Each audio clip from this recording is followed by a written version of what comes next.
અમીરદાસ અમીરદાસ હવે તારે ધક્કા ખાવાની જરૂર નથી તારે ધક્કા ખાવાની જરૂર નથી તારા ખોળા ઉડીનો ધક્કો આ શેરબાઈ ખાવા માટે આવે છે અને વિદ્યાબાઈ એના ખોળે અવતાર લઈને આવે સાહેબ મારી આકાશ પાતા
સુનિલભાઈ પ્રતાપભાઈના આંગણે જ્યારે મળવાનું થયું છે એના મકાનના વાસ્તુ માટે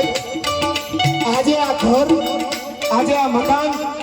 માણસ પોતાની 4 દિવાલોના ઇમારતને ઊભું કરી અને કદાચ મકાન બનાવે કોઈ સોસાયટીમાં એને મકાન કહી શકાય કદાચ 5-10-25 માળની બિલ્ડિંગ બનાવો તો એને કદાચ બિલ્ડિંગ કહી શકાય ઈ જ્યાં સુધી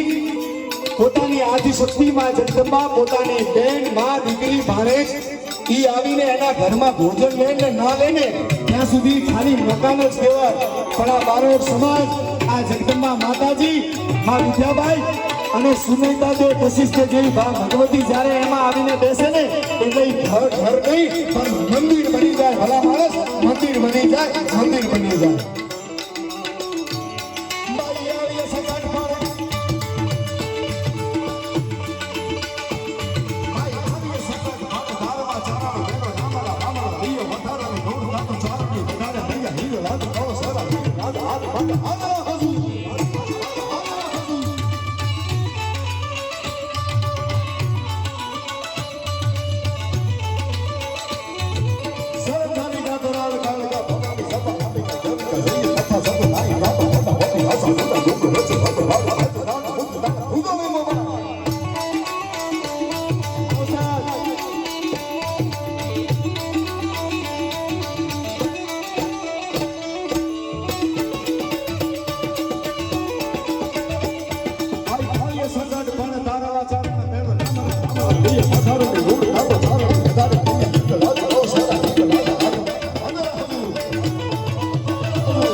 છે પણ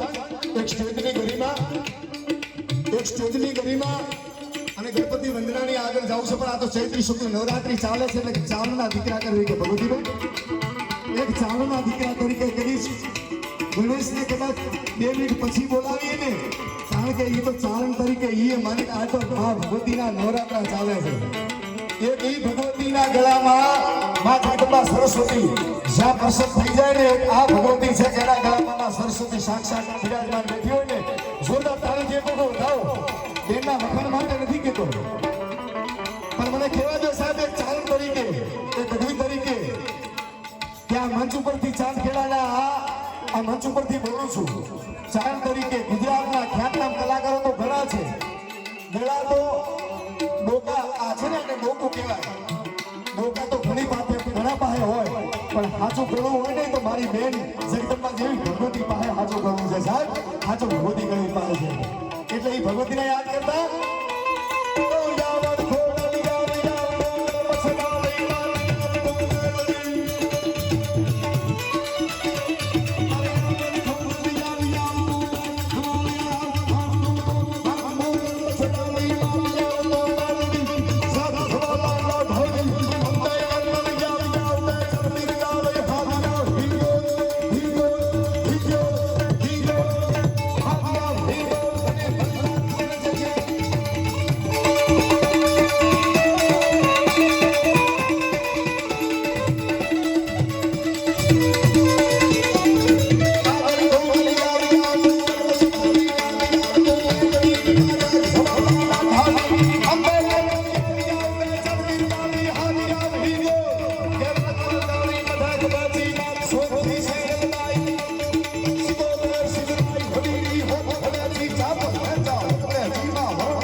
પહેલેથી છેલ્લે સુધી ડાબો અને જમણો બે હાથ છે, એવા હાથ ભેગા કરી